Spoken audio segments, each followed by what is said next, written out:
பாருங்க நம்ம இப்போ கேழ்வரகு உருண்டை தான் செஞ்சிட்ருக்கோம். கேழ்வரகு உருண்டை ரெடி ஆயிடுச்சுங்க. இப்போ வந்து வேர்க்கடலை, எள்ளு, ஏலக்காய் இது சேர்த்து இப்போ நம்ம அரைச்சி வச்சாச்சுங்க. இப்போ இதில் வந்து சேர்த்துக்கலாம். இது கூட நம்ம சர்க்கரை சேர்க்காம நாட்டு சர்க்கரை சேர்த்துனா கொஞ்சம் நல்லதுங்க, உடம்புக்கு நல்லது. இப்போ இதை நல்லா மிக்ஸ் பண்ணிக்கலாங்க.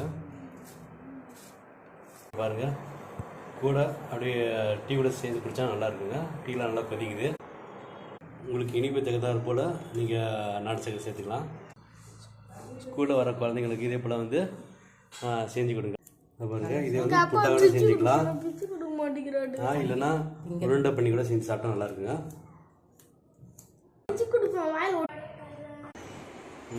இதுவே குழந்தைங்களுக்கு வந்து ஈவினிங் டைம் செஞ்சு கொடுங்க. இது பிடிச்சி இந்த வீடியோ பிடிச்சதா லைக் பண்ணுங்கள், ஷேர் பண்ணுங்கள், சப்ஸ்கிரைப்